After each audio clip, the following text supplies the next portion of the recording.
Hello there and welcome to this video on PyMoDAQ. Today we're going to talk about PyMoDAQ plugins and how to create your own plugin. So I'll go first with a description of their mechanisms and what you should do with your plugin. And then I'll give you a full description, live description on how to write your first plugin. So I would like first to recall what the principle of PyMoDAQ. So you have a dashboard containing control modules where each control module is interfacing one of your instruments. Then you have extensions that will synchronize, automatize the behavior of all your control modules, such as like for doing an automatic scan of some detectors as a function of actuators, for instance.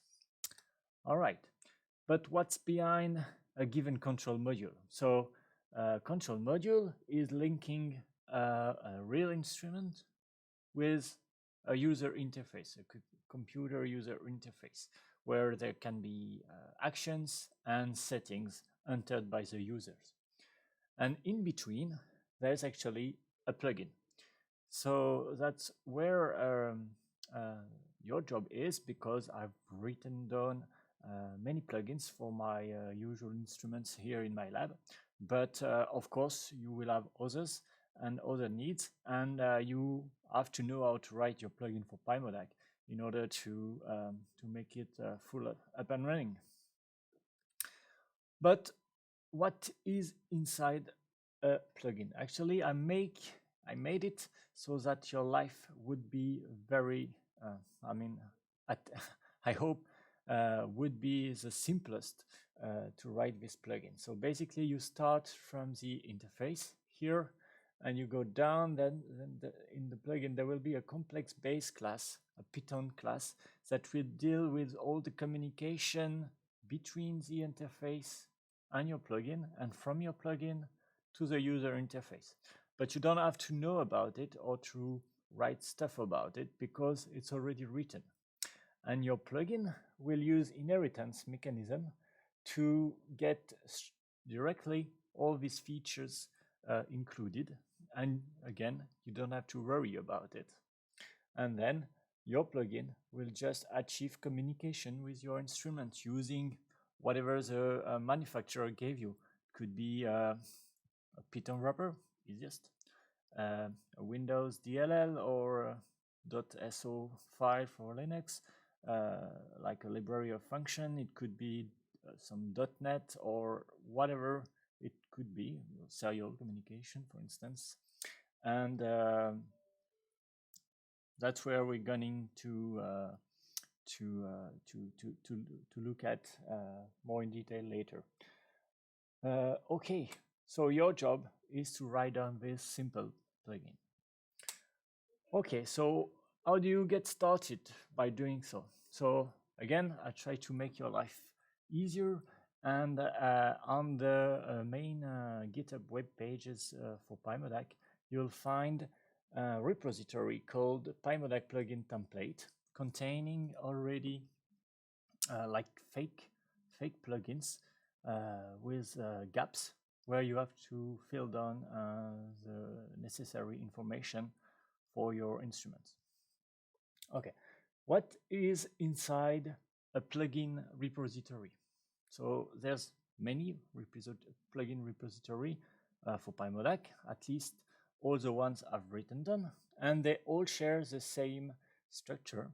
That's why you have to start from the template. It contains everything needed so that PyMoDAQ will finally recognize it as one of its plugins. And the structure is shown here. So here you can see that within a plugin repository, you will have 3 folders: one for the actuator plugins, if you have any, one for the detector plugins, if you have some, and a hardware folder where you can store there all the things you will write, all the scripts you will write that will be needed in your plugin, but that are not plugins themselves. So Finally, inside these folders, you will have a subdivisions for the detectors because I've classified them depending on the dimensionality of the data they are acquiring, like 0D, for instance, to get data from a lock-in amplifier, 1D to get data from an oscilloscope or a spectrometer, 2D from a camera, or NDs for more complex instruments. And then there's finally all the actual plugins. So you see that in a plugin repository, you can have many instrument plugins. So I tend to have one repository by type or type of instruments or manufacturer. For instance, all my Tour Labs instruments are their plugin are in one repository, so there can be actuators or detectors, whatever. There is another repository with Andor for Andor cameras. It's both for CCD or SCMOS cameras, and so on and so on. So if you are working on similar instruments, you could put them all within a single repository. All right, here is a tree view of what I just described, and you have this structure that is represented. Okay. Ooh, it's a bit more complex here. So it's a try to explain you like the detail of the interaction between the user interface here in the middle and your instrument here on the left, and the plugin that is on the right. So in the plugin here, there will be the base class already talked about, and by the inheritance mechanism, your plugin class. So to describe what could happen, let's say. So between the user interface and your plugin, there will be communication in and out that's dealt by the base class. So no worries. Then in your plugin class, you will have a few monetary attributes and methods. So here I've listed the ones that are monetary for the actuator type of plugins. So there's one monetary attribute, which is called settings, and it contains information on all the settings that the user will need in order to communicate properly with the instrument. So it could be, as you see here, a string that lead to the location of the instruments library. It could be the communication port number, and so on, whatever is necessary. And if the user change one of these settings, the plugin will have information that this setting has been changed. And if within the plugin you change one of the settings, it will be updated on the user interface automatically. Okay.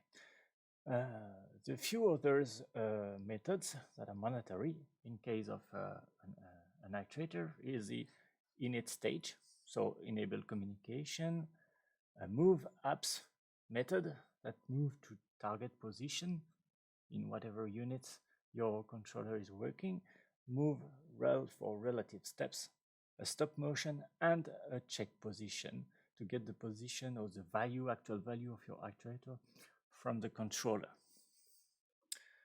And of course, there could be other functionalities that are plugin dependent. And if you imagine, for instance, a camera, there is many way of controlling it, binning, layout, and so on.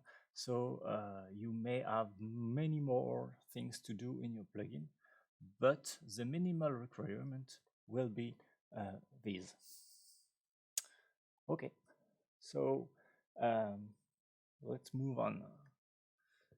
So to get started on a real test case, I would like us to work on simple actuators. So we are gonna simulate the behavior of an actuator that when the user is processing or pushing a button move at an absolute position, well, the actuator just goes straight there and gives you the current position. So that's the first thing.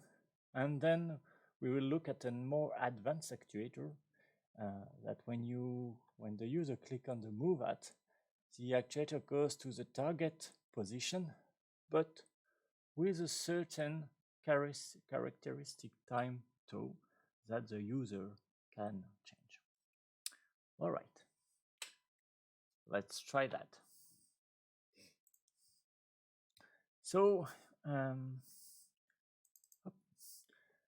I'm here in my PyCharm Python editor, and I've downloaded PyMoDac plugin template here, the content of the repository, and I change its name to PyMoDac plugins demo on there.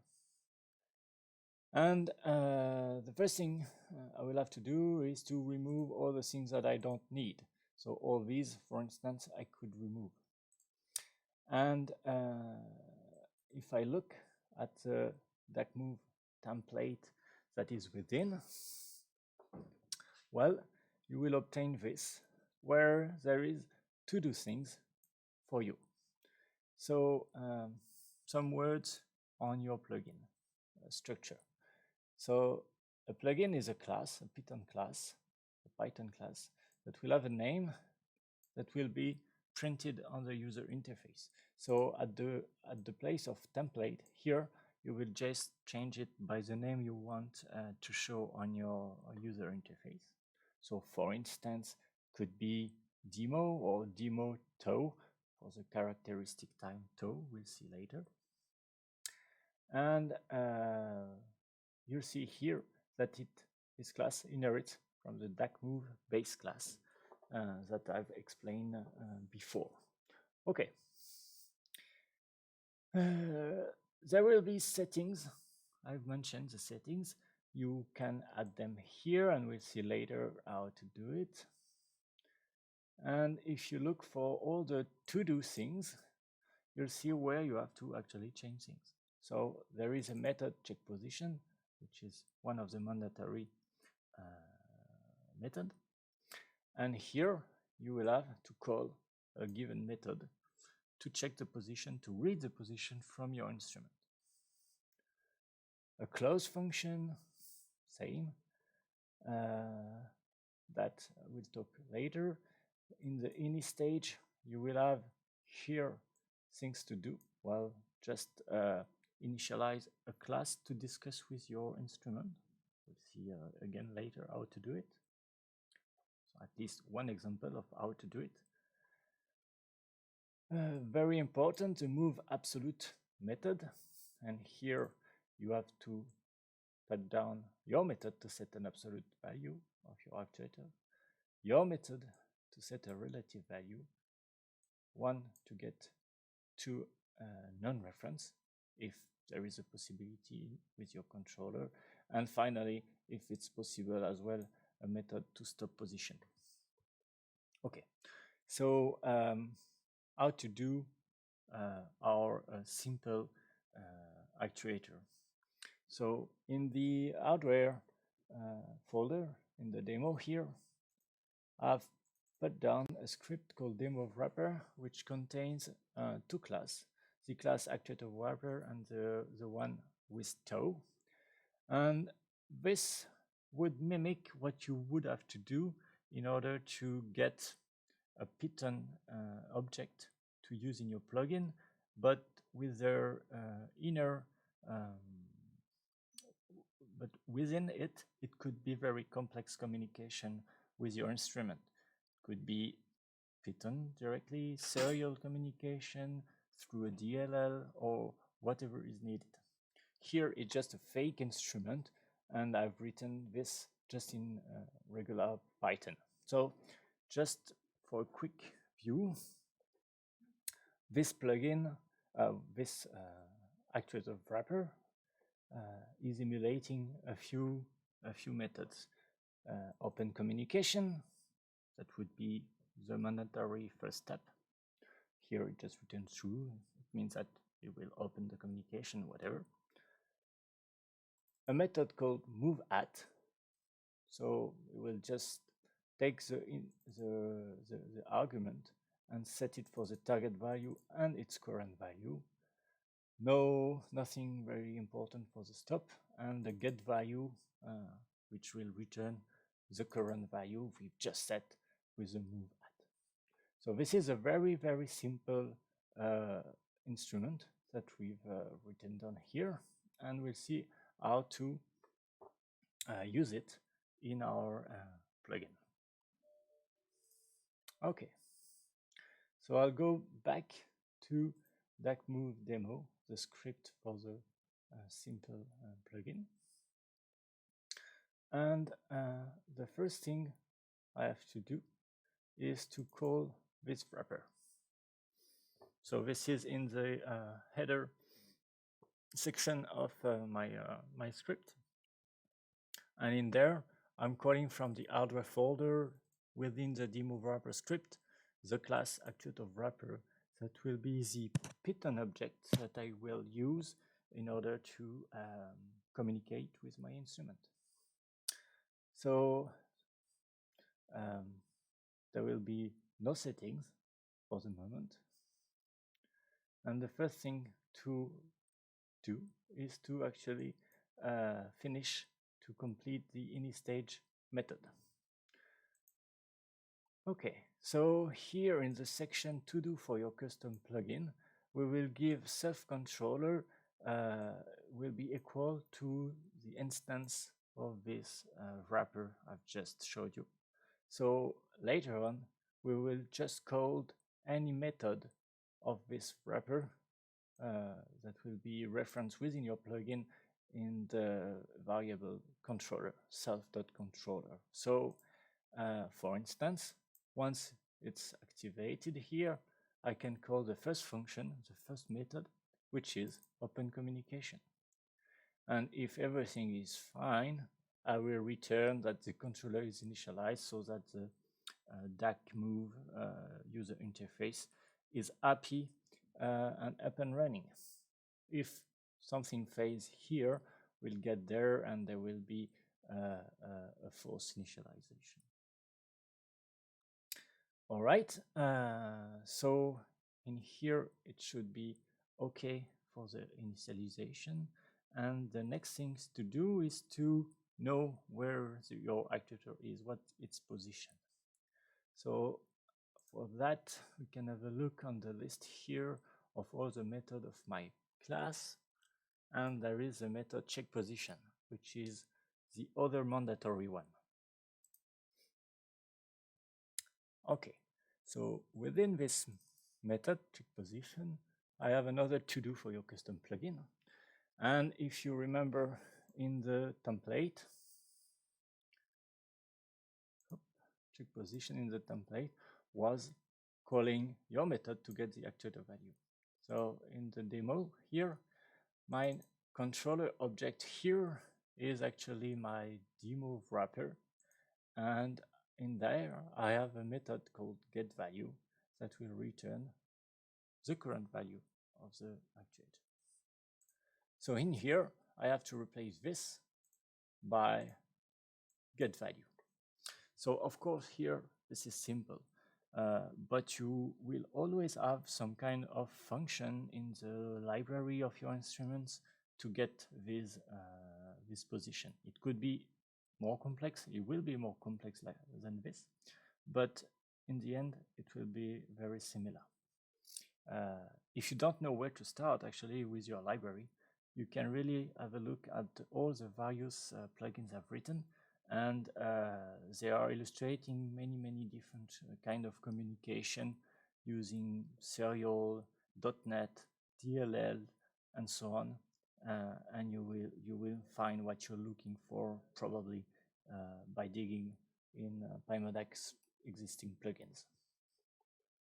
Okay, so don't really take care of what's out of this to-do block, and we'll now go to the Move apps. So the Move apps section here, there is a to-do block as well, and in there you will have, if I look at the template, you have here to replace this your method to set an absolute value by the one that is in your wrapper. So in my case, I will just call the move at of the position that has been triggered by the action of the by the user. So again, the move at is referring to the move at method of my actuator wrapper. Will we just set the target value, its target value, and its inner current value to what we just asked him. Okay, and that's it. You do the same for the move rel position. So you pick the method to set a relative position. In here, in my wrapper, I didn't have a specific method for relative positioning, but in the preamble of my method here, I'm calculating the target position. So you could just do an absolute positioning at this target position, and that's what I did here. If you have in your wrapper a relative positioning method, you just call it with this position argument. And that's it. Again, just replace this function. For the move home, well, here I don't have specific ones neither. You could have some, but here I just tell him, okay, for home, you just go at 0. And for stop, I'm just calling the stop method of my wrapper, which does nothing. Okay, so let's try it out and see what's going on. So I'm going in my PyMoDAQ project, and I'm going to initialize a DAQ move main. So I run the DAQ move main script in actually debugger mode, and I'll have a list here of all the plugins that are installed at the moment. So needless to say that I've installed using pip the content of the repository I've just cloned and modified to get this demo. So to be completely fair, you should go to one of your terminal, activate your PyMoDAQ distribution CD to the position of your PyMoDAQ demo. Where is my PyMoDAQ demo? It's not there because I've put it somewhere else, probably.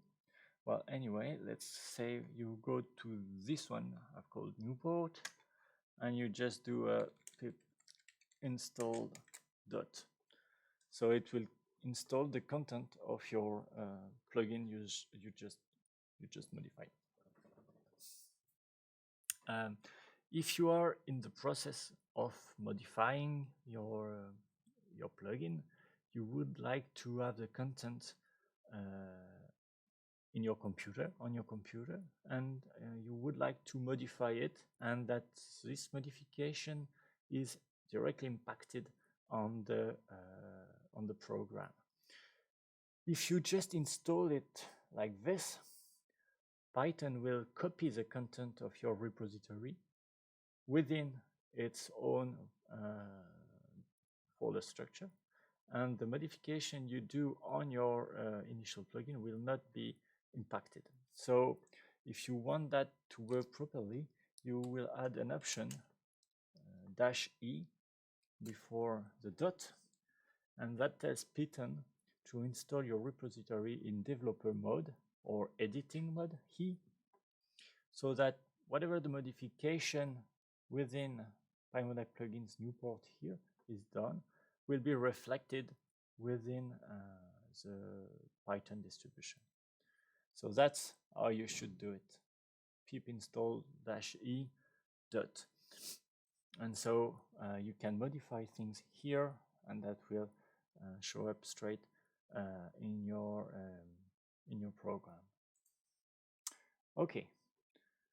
So I have here my user interface for the actuator, one of the control modules. I can here have a list of all the plugins, and I have the demo plugin we've just looked at. I'll do initialization, and by doing it, it tells me it's okay. So I'll deinitialize it and show you how you could use the debugger mode.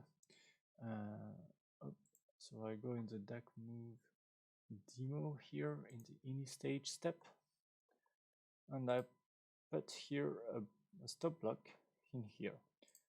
So when I do initialize, it will stop in there, and I can see that sub.controller is actually equal to actuator wrapper, and I can move line by line, opening communication, everything is fine. So my plugin is doing well, and my program is happy, and is telling me that the controller is initially at 0 position. So now I can move at an absolute position here, and well, the plugin is setting this position and sending it to the user interface. So if I put another one, it goes to this value directly. I can open some more options here and put some relative increment like 2 and go in plus direction or minus direction, and so on and so on. So it's working well, and you'll see that we've done here what I've called the simple actuator. I press the move apps button, and it goes straight to the value that I've written down again and again.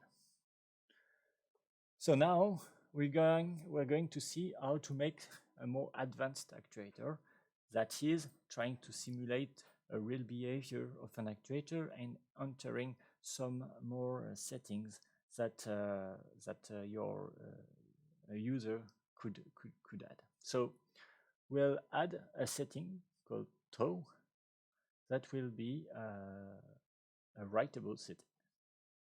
Okay, so I'll go back to my editor here, and for this I have now a new wrapper that I need to use. So I've called it actuator wrapper with toe, and in there, well, it's more or less the same as the simple wrapper here, except I can put a COM port in the open communication, and here you will look at if this COM port is in the list of the openable COM ports on my computer. Here is not very important at the moment. You'll have a property toe that will write down its value in the inner variable here toe. And the moveAt will be a bit more complicated. It will just trigger a move, mimicking this behavior. Okay. For the detail, we'll have to look at actually the get value. So we set a target value, and we write down this inner variable start time. What was the time at which we pressed the button move apps? And when we will look at the actual position of the wrapper of the actuator, this function will be called. The current time minus the start time will be computed here, and will simulate exponentially decaying trajectory for the actuator to reach the target value. And depending on the toe, this trajectory will be steeper or not. Okay. So I'll just show you an example how it works, and then we'll see how we write down the settings and so on. So it's demo toe in it, and now I go to position 10, and you see that it reaches 10 with a given resolution and with a given characteristic time tau, which has been defined in here as 2000 milliseconds or 2 seconds. So if I go down to 0 and I press here 10 seconds, for instance, and I press move apps, it will reach the 0 position with approximately this tau value, that is 10 seconds. And you can see that the actuator is actually stopping when this current value is reaching the target value, which is 0, with a given difference. This difference is set by epsilon equal 0.01 here. So if I put 0.1 now, and again I go to 10, but with 2000 milliseconds, it goes there quite quickly, and it stops when the current value reach the target value within epsilon. If I put 0.001 and go to 10, it will reach it with a given tau again. So you see that this is a bit more complex. I've opened up a comport, I've opened a settings called tau, I've set units, I've set an epsilon, and so on. So how can we translate that in a given plugin? So for this, we go to the DAQ demo, and we'll use the DAQ demo tau that is here. And in the preamble of the script, I'm calling the new wrapper, the new actuator wrapper, from the hardware folder. So this thing is the one that is there. Okay, it has units, and it has a few more advanced things, such as the mathematical expression of the exponential decay with a given characteristic time tau. All right, so I've given it another name. That's why we are seeing demo tau in the list of the possible here actuator. Okay. And the controller units will be the units from the wrapper, but it's not very important. And much more important, I've now opened up a few things. Needless to say that here DAQ demo tau is actually inheriting from the simpler DAQ demo, so that I don't have to write down again a few things I've did with the DAQ demo. So here I'm calling all the params from the DAQ demo plus 2 others, which are the comport that I would like to open to simulate serial communication, and an integer value equal by default to 2000 seconds, which is the characteristic evolution time. If I look here and wait a bit, this tooltip will show up. This characteristic evolution time will show up. This is what I've written down in the tip here, and the initial value is there. While the type is integer, and it shows up within an integer spin box. Sorry, an integer spin box here. While the comport is a string type with a string value, and therefore it shows up in a string editor. You have a direct relation between the type of your setting that you initialize here and its representation within the tree there. So for instance, this bound here is a checkbox. So it means it's a Boolean variable, true or false, and its type would be here bool, B-O-O-L. Anyway, if you want some more detail, just check out the documentation on it.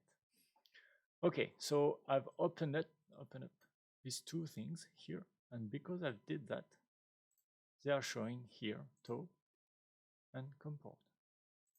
If you really want to be sure that it's what it's doing, and I'm not lying to you, we'll just change here the comport to 28.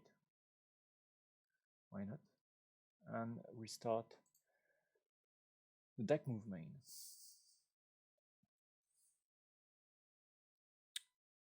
I open this settings and select the demo toe, and here I have COM28 that shows up. So if you want to make appearing in the user interface some more settings, that's where you have to write them down. So you give them a title, which will be what you see in there, a name that will be the unique identifier that will be used within your plugin to get and set its value, a type that will be a Python type, but also UI, user interface representation here, and a default value, and eventually a tooltip, so that it will tell the user some information when it goes above it. Yes, let's see that. Yes, it is. It is showing up. Okay. So the ini stage will be a bit different, of course, because we are here calling actuator wrapper with toe, and we are here opening the communication from the value of the comport with red on the settings. Okay, so that's a bit more tricky here, but you should recognize here the mandatory attribute I've mentioned at the beginning of my video, and this settings here is where all your initial settings here have been put.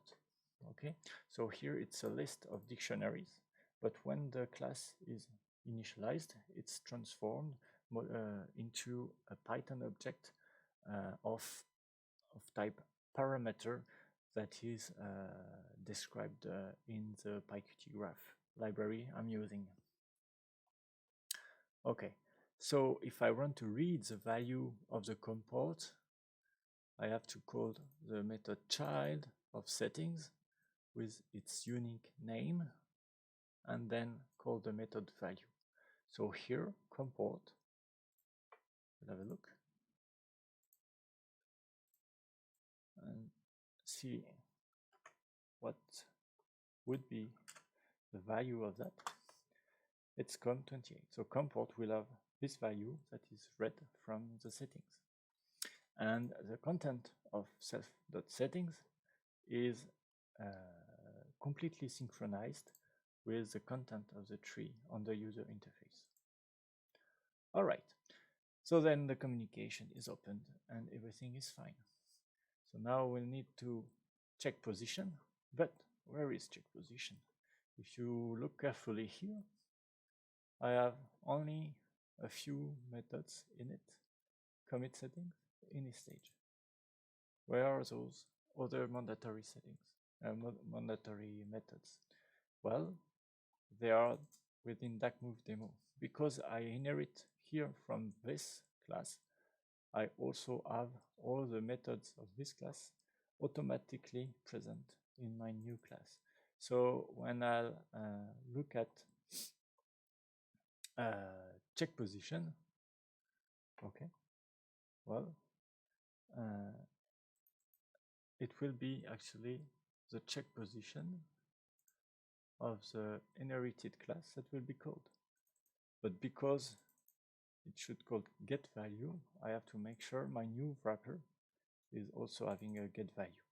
That's the case, and it's processing this complex exponential decay to get to the target value within a given time tau. All right, and so you see here that plugin could be fairly simple because here it inherits just all the things from the simpler one, and it's just that it will read down the tau value and the comport value. But what happens if during the manipulation of your actuator, the user is changing the value of tau? Well, in that case, this method will be called. Whenever a user is modifying one of these settings here, the user interface is emitting a signal that will trigger the commit settings, and your plugin will know which parameter has been modified. So this parameter is a parameter object, such as the self.settings parameter. So it has a unique name, identifier, and you can check here that if param.name is equal to tau, which means that the user modified, so let's do it. So if the user modified tau, to put its value to 1 second, commit setting is fired, and the param argument here is actually a simple parameter custom tau, which has a name, its unique identifier, which is called tau, which is the one you've given in here. And it has a value, which is the new value the user entered within the user interface. That means that you have to update your controller with this new value. And here I'm doing it by setting the tau value of my controller, that is, controller is equal to the actuator wrapper with tau here object. And when I'm calling and updating tau, it's calling this function, this setter here. And so it's, if tau is positive, it will set the inner value of dash tau to the new value. And so this one will be taken into account to calculate the characteristic evolution, temporal evolution of the position of your actuator. Okay, and if the user is changing epsilon, such was when I did it, well, same, we'll check if the name is equal, the name of the param is equal to epsilon. If so, we do some action. So here I'm setting the epsilon value of my controller and so on. So here you see that if you want to add some more functionality, you will open up settings in the preamble of the class using this list of dicts. And then later on, when the user is modifying one, you apply the modification to your instrument within the commit setting. Okay.